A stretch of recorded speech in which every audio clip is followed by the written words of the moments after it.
leaning in is more of getting that narrow focus on whatever it is that I want to do to drive my business. Because everybody's doing a whole bunch of stuff.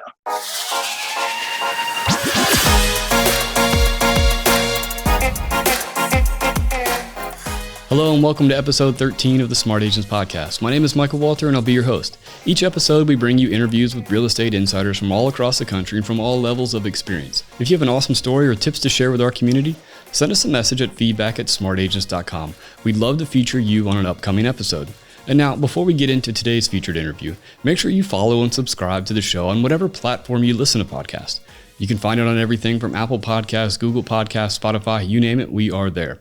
And also, as you can see if you're watching this on YouTube, make sure to subscribe to the Smart Agents YouTube channel. Click the bell to get notifications when each new episode is uploaded. Today's featured interview picks up our conversation with Frank Butler.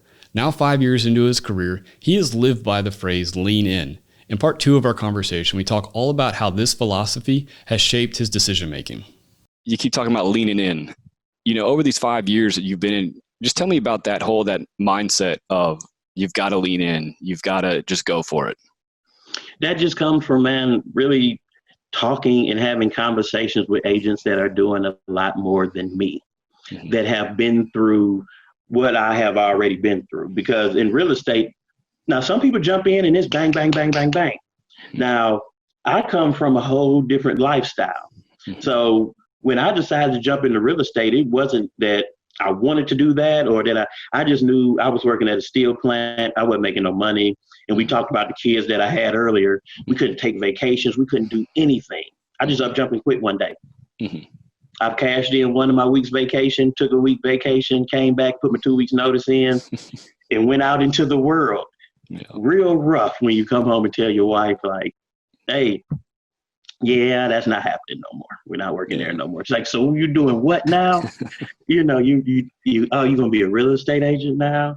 And so in order to, and that's another, I'm going to get to your question. I hope I don't. No, go ahead. If I do, stop me. Because in this business, as you talk to newer agents, it's a battle with spouse.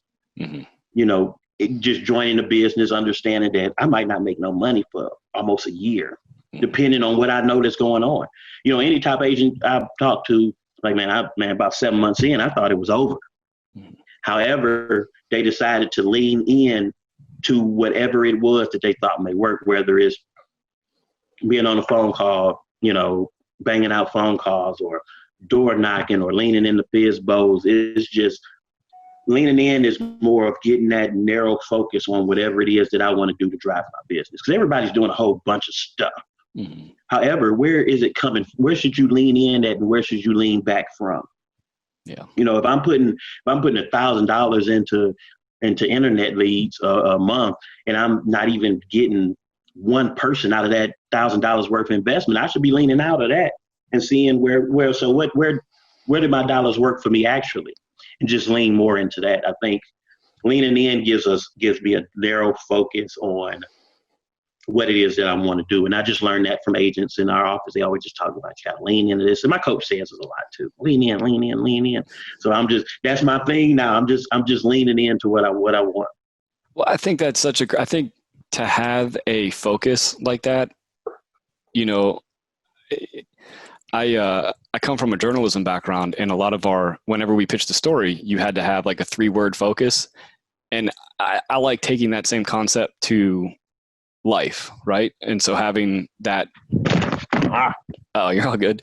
So having that kind of, that motto, I think is so important to be able to always but to lean back on, So I think you should always have a theme. Like there's always like a theme that I try to create in some type of way in my mind that gives me focus, gives me understanding of where I'm going to. Like the theme now, we already just real estate, so we already into the new year already. We ain't, whatever we got going on now is just going to matriculate, and we can see if we can pick somebody up. But we already into the new year. So with that being said, like our theme, what is your theme? What is your theme? Or are you intentional? Because theme gives you intentionality. You get to be intentional about what you're doing because you know exactly what you're doing instead of just running around being a pop-up agent. That's how I started my career, being a pop-up agent. If I thought you thought that you might think about moving or selling anytime soon, listen, I drove about 75 miles out to the middle of nowhere chasing a FISBO one time that they're like, I would never come back out here again if I didn't have to. Yeah. So am I going to give them great service out there? Mm-hmm. If I feel that way going out there, am I going to give them great service out there? Yeah. Or am I just chasing a check? Yeah. If you get the check chasing, it's not going to work. Yeah. Yeah. And I think, especially for you, say the previous job you had, it wasn't working for you. You just, and now I think that's real estate's kind of funny. A lot of people get into it because they want to be, there's that idea, the HCTV syndrome, right? There's that, mm-hmm. I've got the leads are coming in. It's not a whole lot of work, but real estate's 24 hours a day, 7 days a week. But at the same time, you're also not in that steel mill. Yes. Yeah, exactly. And if you do have that focus, you're going to have that happiness with, I'm not chasing this lead because it's just not going to make me happy. It's just not. And understanding that's just leaning into where your business is actually coming from. I mean, it's that simple. Like, why chase? Mm-hmm. Why am I out here chasing everything when I have people here's the thing, getting into real estate at Keller Williams. I drank the Kool-Aid at Keller Williams. So yes, I am one of those. However, the first thing that they tell you is call the people that you already know and trust. So, the first person who I ever made a real estate call to, my mother. She wasn't trying to buy and sell nothing. However, she's not going to knock me down. So I start leaning in to those phone calls, and that built me up to where I can make other phone calls. Right. It's all that, it's that muscle memory, I guess. You've gotten that practice, you've gotten those calls with your friends and family that aren't going to knock you down to where now you can make the cold calls and you have that built-in script. You got the confidence in yourself now.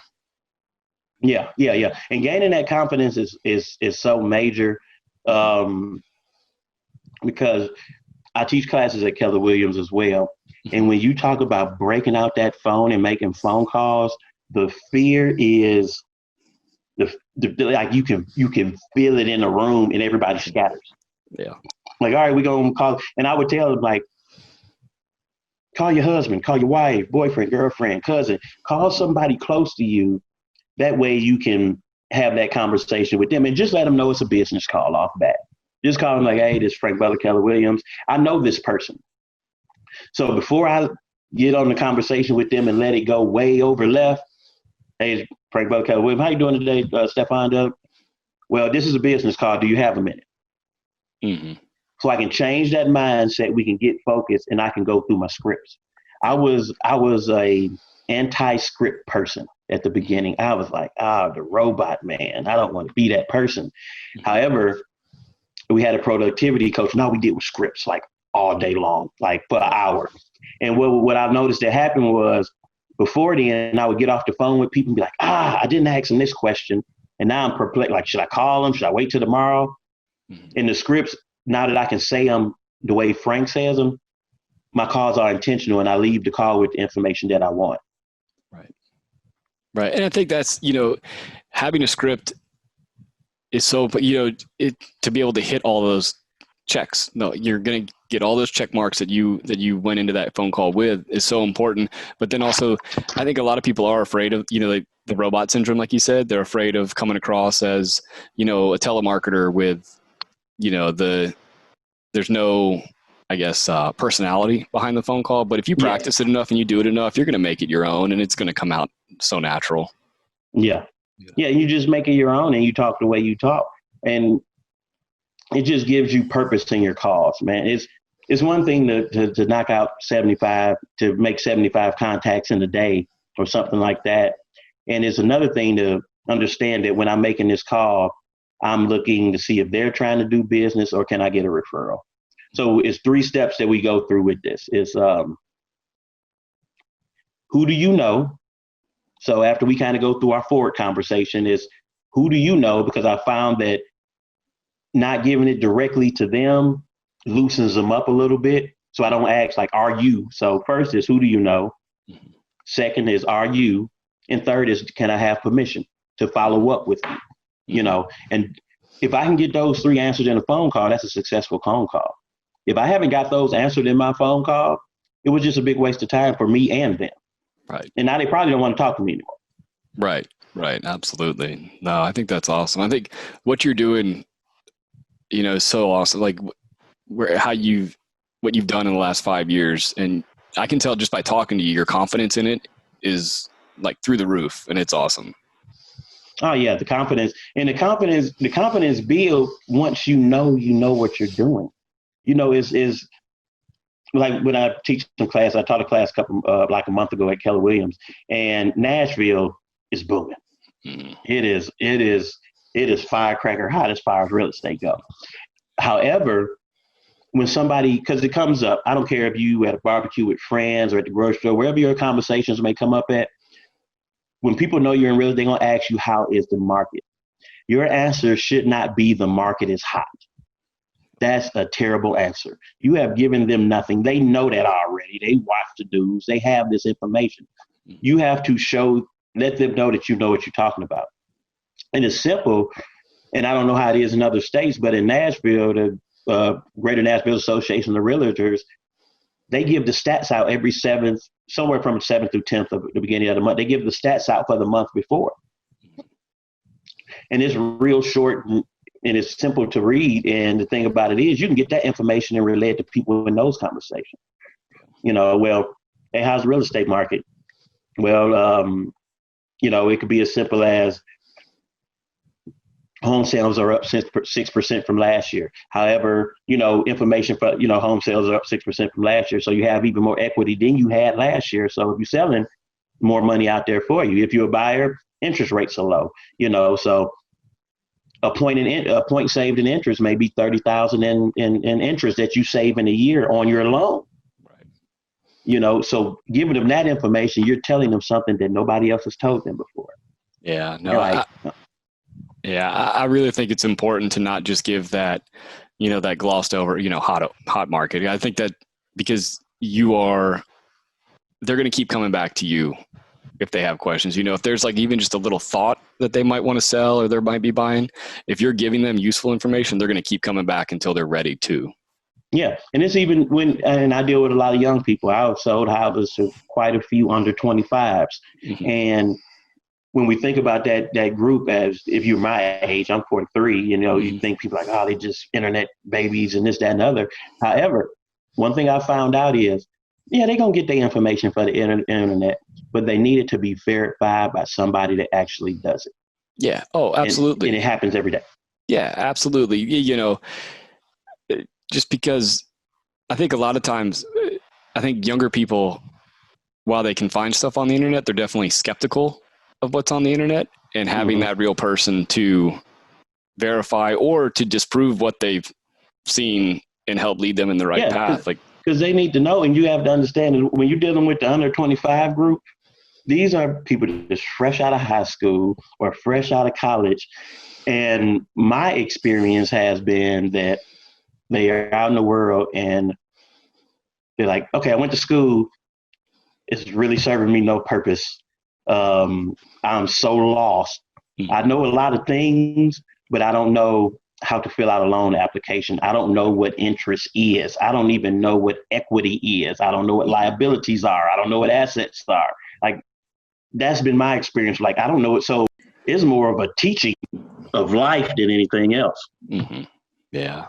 No, I really appreciate it. And thank you so much for jumping on this call with me. I could talk to you, you know, for a lot longer than this. Yeah.